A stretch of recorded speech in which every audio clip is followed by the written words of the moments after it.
ख़वातीन और हज़रात, अस्सलाम वालेकुम। मेरा नाम शहाब करनी है। टेलीविज़न I-95 के वाशिंगटन स्टूडियो से आपकी खिदमत में हाजिर हूँ। मैं बड़ा ग्रेटफुल हूँ। आज मैंने दो मेहमान जो हैं उनको शॉर्ट नोटिस के ऊपर रिक्वेस्ट की है, and I am so grateful.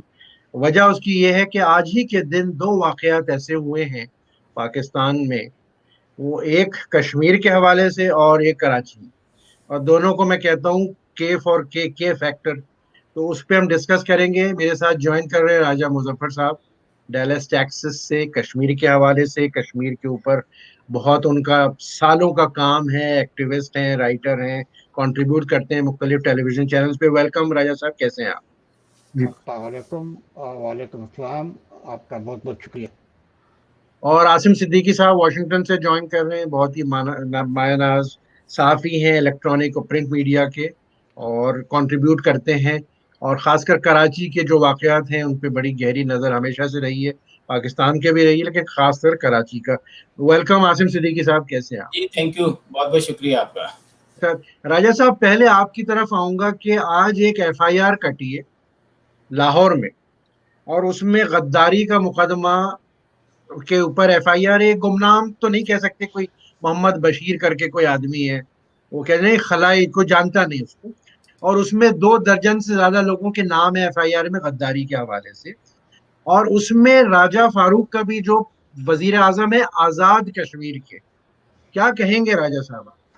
आ, बहुत बहुत शुक्रिया करने साहब। आपने एक बड़े अहम मौके पे एक अहम सवाल उठाया है। और ये सारा दिन कश्मीरी हलकों में भी डिस्कस होता रहा कि आज़ाद कश्मीर के वज़ीर आज़म का नाम जो है वो एफआईआर में दर्ज कराया गया। उस लिस्ट में उनका नाम मौजूद है जो पाकिस्तान के उन सियासतदानों और लीडरों के खिलाफ बनाया गया जिनका ताल्लुक अपोजिशन से है।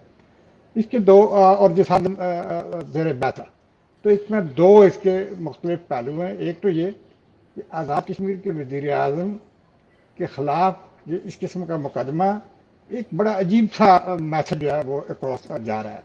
और दूसरा जो है कि पाकिस्तान के किसी कानून का इतलाक़ आज़ाद कश्मीर पे नहीं होता, क्योंकि आज़ाद कश्मीर पाकिस्तान का हिस्सा नहीं है। पाकिस्तान का 245 जो अपना आइन के कुछ क्लॉज है, उसके मुताबिक कश्मीर पाकिस्तान का हिस्सा नहीं है। और आज़ाद कश्मीर को तो बिल्कुल है, इंतज़ामी कंट्रोल में ज़रूर है, लेकिन ये तो ये है, इसका कानून इसका कोई है। लेकिन उससे ज़्यादा यह है कि पाकिस्तान के वज़ीर आज़म इमरान खान ने कश्मीरियों का वकील बनने का ऐलान किया गुज़श्ता साल। हमने नहीं उनको कहा था कि आप आए हमारी वकालत करें। उन्होंने अब खुद कहा कि आज से मैं कश्मीरियों का वकील हूँ। और एक वकील ने अपने मौकल को के खिलाफ मुकदमा दर्ज कर दिया। मैं तो इस तरह से इसको कहूँगा कि जो वकील बना उसने अपने ही मौकल के खिलाफ गद्दारी का मुकदमा कायम कर दिया। अब दूसरी बात आ गई इसका कि गद्दारी, किस चीज़ की गद्दारी। अब जब मैं सिर्फ आज़ाद कश्मीर के वज़ीर आज़म के हवाले से, जब वो उनका कोई ताल्लुक ही नहीं है आइनी तौर पे किसी किस्म का, पाकिस्तान के कोई रिस्पॉन्सिबिलिटी नहीं है, कोई कुछ नहीं है, वो कुछ भी कहें उनके ऊपर इस चीज़ का इतलाक नहीं होता। और ये सबसे बड़ी जो मैसेज आएगा इंडिया के अंदर कि देखें वहाँ पे सही मानों में हिंदुस्तान के खिलाफ लोगों ने लड़ाई लड़ी है। और ऐसी वैसी सियासी नहीं बल्कि दूसरे हथियारों के साथ भी, तो उनके साथ भी वैसा सलूक नहीं हुआ जैसा आज आज़ाद कश्मीर के वज़ीर आज़म के साथ हुआ। ठीक है, तो तो मैं राजा साहब, मैं ऐड कर दूं थोड़ा सा, फिर मैं आसिम सिद्दीकी साहब से भी इस पे टेक लूंगा, फिर हम कराची के टॉपिक पे आएंगे और उसमें आप दोनों ही अपना टेक दीजिएगा।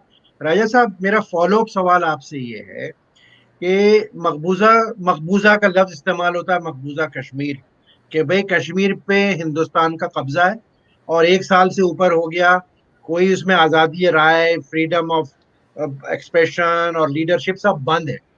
चले, वो तो मकबूजा हो गया, ये तो सो कॉल्ड आजाद है। तो क्या आज के इस एफआईआर से ये भी मकबूजा हो गया है? एक मकबूजा हिंदुस्तान, दूसरा मकबूजा पाकिस्तान के हिस्से में। कश्मीरी तो बेचारा गायब हो गया इसमें से, क्या देखें, कहेंगे? मेरा तो अपना एक खास सियासी नुक्ता नज़र है। और मैं तो पहले से ही ये कह रहा हूँ कि हमारे कश्मीर के अंदर दो मुल्कों अनवांटेड वो आए और उन्हें कब्जा किया है। تو وہ تو ہے.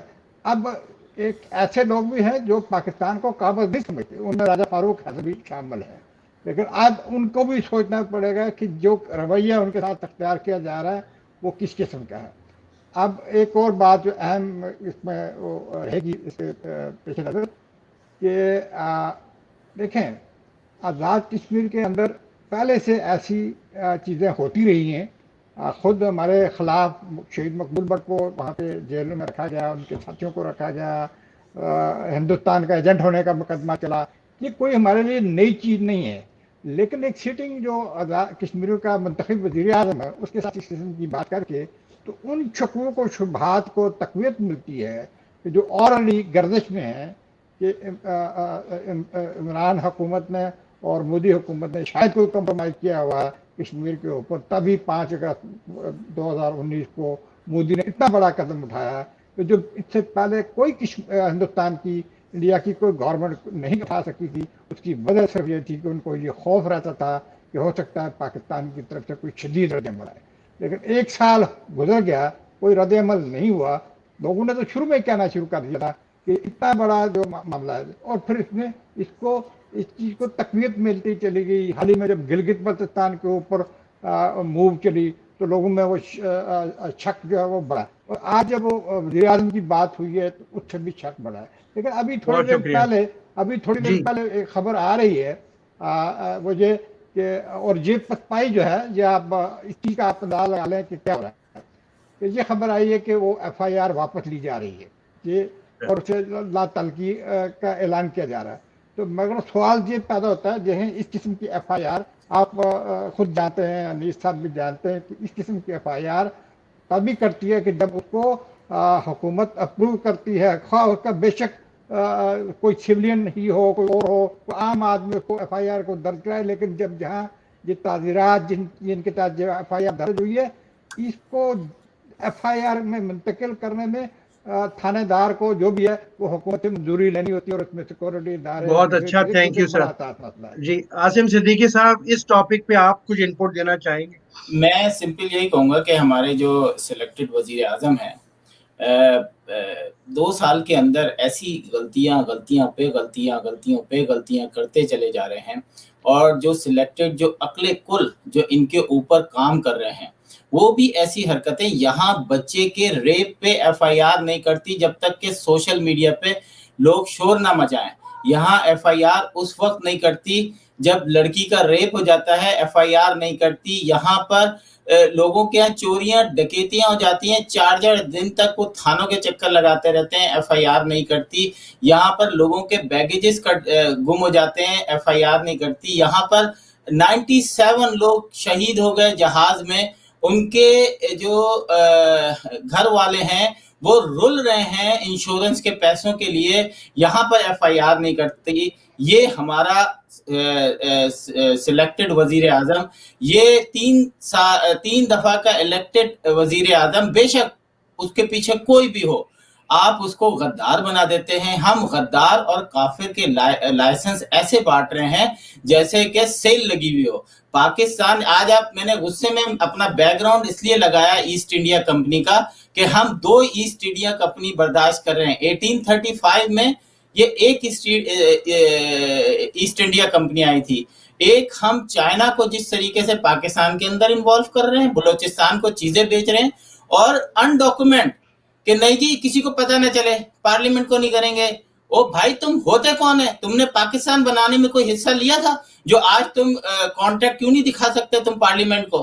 یہ سارے کام پارلیمنٹ کے ہوتے ہیں, پارلیمنٹ کو کرنا چاہیے. اور پھر آپ اگر کراچی لیں, راولپنڈی لیں, پشاور لیں, بلوچستان لیں. ابھی میں کل حاشر کا ایک چیز سن رہا تھا کہ اس کی اپنی زمین پہ 16 سال پہلے قبضہ کر لیا. 16 سال سے وہاں ایک ٹرک اور فوجیوں کا بھرا ہوا رہتا ہے, جو بھی اس زمین پہ جانا چاہتا ہے وہاں پہ ان کو نکال دیا جاتا ہے. اس کے بعد سپریم کورٹ کا فیصلہ آ جاتا ہے. جس ملک کی جوڈیشری پہ FIR کٹنی چاہیے, ان کے جو ججز ہیں ان کی ویڈیو بنی ہوئی ہے, ان کو بلیک میل کیا جاتا ہے. میں سمجھتا ہوں کہ اب انقلاب شاید آئے تو کچھ ہو, لیکن پاکستان اس وقت 2 ایسٹ انڈیا کمپنی میں ہیں. ایک جو ہمارے اسٹیبلشمنٹ کے لوگ ہیں جنہوں نے پاکستان کا سب سے بڑا قبضہ مافیا लैंड माफिया जो है वो इस्टेब्लिशमेंट है, सबको पता है। ये कौन कहता है? ये आपके हमीद गुल आप कह लें, पाकिस्तान के रिटायर्ड टॉप के जनरल्स, उनकी बुक में ये आया है ये किस तरह कब्जा करते हैं। 100 किलोमीटर का साहिल है, आप मुझे बता दें शहाब करनी साहब, कितने किलोमीटर का साहिल पब्लिक को आम दिन रात जाने की इजाजत है, और वहां पे होटल बने हुए हैं और इंटरनेशनल टूरिस्ट आके वहां पे रात को रह सकते हैं। 100 किलोमीटर के साहिल पे कब्जा किया हुआ है। अभी इन्होंने एक और उस पे जजीरा है, उस पे कब्जा किया है माफिया ने। यहाँ पे अय्याशियों का गढ़ बनाएंगे, घरों पे घर बन रहे हैं, मकानों पे मकान बन रहे हैं, गोठ गिराए जा रहे हैं, कोई बोलने वाला नहीं है, क्योंकि सब पे ईस्ट इंडिया कंपनी की गनें रखी हुई हैं। मैं अपना फर्ज समझता हूं कि मैं अपने हिस्से का सच बोलूं, ताकि मैं मरूं तो कम से कम मैं ये तो लोग मुझे कह सकते हैं कि यार ये सच बोल के मर गया। क्योंकि आइंदा आने वाले ये जो बूट पॉलिसी है ना, ये देखेंगे कि इनके साथ क्या होता है। इनके साथ भी ये होगा, इनकी बहनों की इज्जतें भी लुटेंगी, इनके घरों में भी, क्योंकि हमने कोई सिस्टम ही नहीं बना रहे। सिंध में हम आए, रेंजर्स 30 साल हो गए। मैंने एक आर्टिकल लिखा था कि ये जो रेंजर्स का वो होता है कोर कमांडर जो है, वो कैसे कह सकता है कि जी 25 साल तक भी अगर अमन नहीं होगा तो हम यहीं रहेंगे। ओ भाई, तुम्हें अमन के लिए बुलाया है, अमन करो और जाओ, पुलिस को ट्रेन करो। आसिम सिद्दीकी साहब, सॉरी टू इंटरप्ट, मैं दूसरे टॉपिक की तरफ आऊं क्योंकि अब हमारा टाइम का भी वो, लेकिन एक बात आज कंफर्म हो गई है सिद्दीकी साहब कि आप बहुत बड़े गद्दार हैं। अच्छा, अब उस टॉपिक पे हम आएंगे। सर, ये प्राइड ऑफ परफॉर्मेंस है, जो गद्दार है वही पाकिस्तान के लिए मुखलिस है। अब ये हमारे पर फख्र होता चला जा रहा है कि हाँ, अगर तुम समझते हो कि सच बोलना गद्दारी है तो हम बोलते रहेंगे सच। अच्छा, अब मैं दूसरे टॉपिक पे आऊंगा जो कराची का वाकया आज हुआ है, और खासकर राजा मुजफ्फर साहब किसी खास बैकग्राउंड की वजह से इनका इनपुट क्यों जरूरी है। कि राजा साहब, याद होगा कि वली खान की पार्टी के ऊपर बैन लगा था। हम आप उस एज ग्रुप में हैं कि जो हमारे सामने ये सब हुआ, और ये बैन लगाने से पहले कुछ ग्राउंड बनाए जाते हैं, जमीन हम तो आज कराची में, मैं अपने ऑडियंस को बता दूं, फिर मैं सवाल आपसे करूंगा और फिर सिद्दीकी साहब की तरफ, कि एक ऑडियो सर्कुलेट हुई है सुबह से कराची के हवाले से कि कुछ कारोबारी हजरात मिले, और उसमें कासिम तेली साहब जो फॉर्मर प्रेसिडेंट हैं कराची चेंबर के, उनकी आवाज को सुनाया गया कि खुदा, उन्होंने आर्मी से अपील करी है, फौजियों से, कि खुदा के वास्ते नवाज शरीफ और फजलुर रहमान जो जमहूरियत की तहरीक चला रहे हैं उनको रोका जाए, वरना हम सारा जो इन्वेस्टमेंट है वो ले जाएंगे मुल्क से बाहर, और हम कोई कंट्रीब्यूट नहीं करेंगे इकोनॉमिक एम्पावरमेंट में। तो जब उन्होंने फौज को ललकारा और अपील करी, तो आपका ये नहीं, और ये गुमनाम, और उसके बाद डिनायल आ गया चेंबर ऑफ कॉमर्स के जो हालिया अहदेदार है उनकी तरफ से कि हमारी कोई ऐसी मीटिंग नहीं हुई। राजा साहब, क्या कहेंगे कि ये रास्ता बनाया जा रहा है बैन करने के लिए पार्टी से? हाँ बिल्कुल, ये कोई नई बात नहीं है पाकिस्तान की सियासत के अंदर। और बिल्कुल आपने सही मिसाल दी, जब खान अब्दुल वली खान की जमात को बैन लगाने की हुई, तो उस वक्त में आपको याद होगा कि कराची से लेके आज़ाद कश्मीर तक एक थोड़ा ग्रुप भी चला था जो लोगों को मार देते थे, और फिर उसके बाद जो है वो उसका किसी न किसी तरीके से इस किस्म की फजा बना रहे थे। तो इसी तरह उसके खिलाफ मुकदमे के लिए एक बुनियाद बनाएगी। अभी जो रिसेंटली जो कुछ हो रहा है, मैं समझता हूँ कि ये बिल्कुल इसी चीज़ की तैयारी है कि जो भी कोई आवाज़ उठे इस्टेब्लिशमेंट के खिलाफ, उसको जो, अब सवाल ये है कि इस्टेब्लिशमेंट के खिलाफ क्यों है। और बिल्कुल दुरुस्त कहा अनीस साहब ने कि मतलब वो कह रहा है कि हमें प्राइड महसूस हो रहा है कि हमें कोई एजेंट कहे या वो गद्दार कहे, क्यों? इसलिए ये एक सिंबल बन गए हैं। सवाल ये है कि क्यों ऐसा हुआ, ऐसे मकाम पे क्यों आके पहुंचे। आहिस्ता आहिस्ता आहिस्ता आहिस्ता आहिस्ता ये आज इस पे आ गए कि मैंने जो सुना कि अब लाहौर में भी जो है वो इनके खिलाफ नारे लगे। तो वो पंजाब के जो हमेशा उनकी पुष्ट पे खड़ा होता था, आज उनके खिलाफ है। तो ये उनको एस्टेब्लिशमेंट को सोचना चाहिए कि उनसे क्या चीज़ें हो रही हैं कि वो उनकी अहमियत और उनकी जो असलियत है वो इस तरीके से ख़त्म हो रही है। तो बुनियादी बात यह है कि गैर ज़रूरी तौर पे उनका हर काम में मुदाखलत, और जिस तरह से इन्होंने भी कहा सिद्दीकी साहब ने भी कि कोई पाकिस्तान के अंदर कोई ऐसी जगह नहीं है جہاں ان کا عمل دخل نہیں ہے، کاروبار ہے، بینک ہے، سکول ہے، زمینیں ہیں، ان ساری چیزوں میں. تو یہ جس وقت آپ عوام کے مفاد کے اوپر آ کے بیٹھ جائیں گے تو آواز تو اٹھے گی. لوگوں کے اپنے بنیادی حقوق ہیں، لوگ حقوق کے لیے آواز اٹھاتے ہیں، تو پھر یہ کمزور پڑے ہو. جب کمزور بندہ ہوتا ہے تو اس کے پاس اور کوئی ری ایکشن کے لیے، اور یہ کمزوری کی علامت ہے کہ جہاں آپ 3-4 وزرائے اعظم جو رہے ہیں اس ملک کے اندر، ان کے اوپر الزام لگا دیں کہ یہ غدار ہیں، یہ انڈیا کے ایجنٹ ہیں، اس میں آپ کے اپنے جنرل شامل ہیں، اس میں آپ کے اپنے تین لیفٹیننٹ جنرل، تین لیفٹیننٹ جنرل، اسپیکر اسمبلی کا. تو مطلب یہ تو ایک مذاق ہے، ایک مذاق ہے. بنانا ریپبلک، یا بالکل بنانا آپ نے ریپبلک. درست کہا. اچھا میں اتنا عاصم کرتا ہوں. صدیقی صاحب پلیز کراچی کے حوالے سے بتائیے گا ذرا، جو آج کی دیکھیں اسٹوری ہے. کراچی کا جو بزنس ہے یہ تو ایک خاص مقصد کے تحت اب لوگوں کو سمجھ میں آیا کہ کراچی میں جو فسادات لسانی ہوتے تھے کہ کون کراتا تھا اس کو، اس کے پیچھے کون تھا، اب لوگوں کو سمجھ میں آنا شروع ہوا ہے. اور ابھی بھی جو کراچی کے جو ڈمی ایم کیو ایم کی پالیسی چل رہی ہے وہ سب اس کے کہاں پہ جا کے ٹھکانے ملتے ہیں، کون ان کو پال رہا ہے، سب پتہ ہے. ہم اور بعض دفعہ یہ لوگ یہ کہتے ہیں کہ جی ہم اس لیے ان کے ساتھ دے رہے ہیں، ہم چاہتے ہیں کہ یہ پاکستان کی سلامتی کا حصہ ہے. یعنی آپ جھوٹ بول کے پاکستان کی سلامتی رکھو گے، جھوٹ ہوتا ہے، وہ سچ نہیں بن سکتا. انہوں نے خاص مقصد کے تحت جو کاروباری علاقے ہیں آپ دیکھیں، صرف آپ کو پتہ ہے میں تو حیران ہو گیا، میں جب مختلف لوگوں سے انٹرویو لیتا ہوں کہ صرف لالو کھیت کا جو علاقہ ہے نا، صرف لالو کھیت کا، وہ لاہور سے زیادہ ٹیکس دیتا ہے. صرف لالو کھیت کراچی کا ایک علاقہ. کورنگل انڈسٹریل ایریا میں 10 لاکھ لوگ روزانہ جاب کرنے جاتے ہیں اور وہاں پہ اتنی فیکٹریاں، صرف ایک ایریا.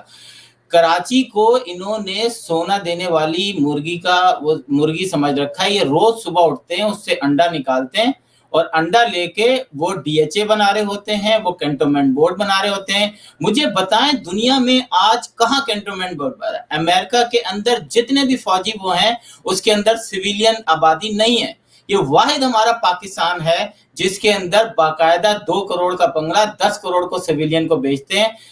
کیوں بھائی میرا حق نہیں ہے کہ میں اپنے 200 گھروں کو گیٹڈ کر دوں تاکہ چوری نہ ہو؟ نہیں، آپ نہیں کر سکتے، لیکن ہم عسکری 1 عسکری 2 3 4 5 6 8 9 10 بنائیں گے، ہم ڈی ایچ اے بنائیں گے، ہم وہاں پانی کی لائن نہیں ڈالیں گے لیکن بل بھیجیں گے، اور تمہارا باپ بھی بجلی کا بل دے گا، کیونکہ پانی کا بل دے گا، کیونکہ تم اس گھر کو بیچ نہیں سکتے، کیونکہ ہمارے باپ کا راج چلتا ہے. پاکستان کے اندر ہر جگہ یہ کراچی کی مثال نہیں ہے، جہاں جہاں کینٹونمنٹ بورڈ بنے ہیں، جہاں جہاں ڈی ایچ اے ہے، آپ سوچیں 16 سال بعد بلوچستان میں وہاں ڈی ایچ اے بن رہا ہے جہاں حاشر کا جو اس کی زمین پہ قبضہ کیا ہوا سی ایس ایس آفیسر ہے، پوری زندگی اس نے جو ہے کسٹم اور دوسری جگہوں پہ گزاری. ہی از اے ویری آنیسٹ مین. میں اس کی تقریر سن کے میں تو بغاوت کروں کہ یہ تم سارے جرنل جھوٹے ہو، حاشر سچا ہے، کیونکہ وہ ایک ایسی چیزیں بتا رہا ہے جو آپ لوگوں نے مافیا بن گئے ہیں. آپ لوگ مجھے ایک بات بتائیں کہ آپ کا ہر چیز کا تو بزنس ہے. اب پاکستان میں ایک گوشت کی کمپنی اگر عسکری میٹ آ گیا ہے، میری اور آپ میں ہمت ہے کہ آپ اپنی کوئی کمپنی نکال سکتے ہیں عسکری کے برابر میں؟ انکم ٹیکس آفیسر کی مجال ہے کہ وہ کینٹونمنٹ بورڈ جا کے عسکری گوشت کے جا کے سروے کرے، ان کے فریزر میں سے خراب گوشت نکالے؟ کسی کی نہیں ہمت ہے. ان کے یہاں اپنا وہ کہتے نہیں تھی یہ ہمارا اپنا. ہاں بھائی تمہارا بہت اچھا ہے تو بناؤ یہ جو پیچھے رکھا ہوا ایسٹ انڈیا کمپنی. 50 سال بعد ہم بھی دیکھ لیں گے کہ پاکستان کہاں کھڑا ہے اور آپ لوگ کھڑے ہیں. جس کام کے لیے ہیں آپ، میرا خیال ہے وہ کرنا چاہیے. اور یہ اب ہمارے آخری لمحات ہیں. راجہ مظفر صاحب یہ بتائیے کہ ایک ٹکٹ چل رہا ہے نیچے، Pakistan fast emerging like a banana republic. جو کام پچھلے 74 سال میں ہوا وہ اب سب کے سامنے ہے، ہم لوگ نے سب دیکھا، اپنی آنکھوں سے گرو ہوئے. لیکن پچھلے کوئی 4 سال سے جو کام ہو رہے ہیں، جوڈیشری، بیوروکریسی، فوجیوں کے پنڈی کے فیصلے، جو سویلین حکومت ہے جو امپوز کی گئی ان کے فیصلے، آپ کو لگ رہا ہے کہ یہ نیوکلیئر اسٹیٹ ایسے چلتی ہے؟ کیا کہیں گے راجہ صاحب؟ دیکھیں کرن صاحب، بحثیت کشمیری میرا پاکستان की सियासत में कोई इतनी ज़्यादा दिलचस्पी नहीं है कि वो उनका क्या है, लेकिन क्योंकि पाकिस्तान के अंदर जो भी सियासी कोई बहरान है, जो डेवलपमेंट होती है या कुछ है, उसके असरात हम कश्मीरियों पर ज़रूर पड़ते हैं। तो उस तनाज़र में हम देखें तो थोड़ा सा मैं इस पर ज़रूर कहूँगा कि इन 70-72 साल में हम जो हवा में लटके हैं, हमारा जो मसला हवा में लटका हुआ है, हमारे जो हुकूक हवा में लटके हुए हैं, हमारी आज़ादी जो हवा में लटकी हुई है, हमारे बच्चों का मुस्तकबिल जो हवा में लटका हुआ है, उसकी बड़ी वजह एक है कि पाकिस्तान के अंदर इंस्टेबिलिटी है।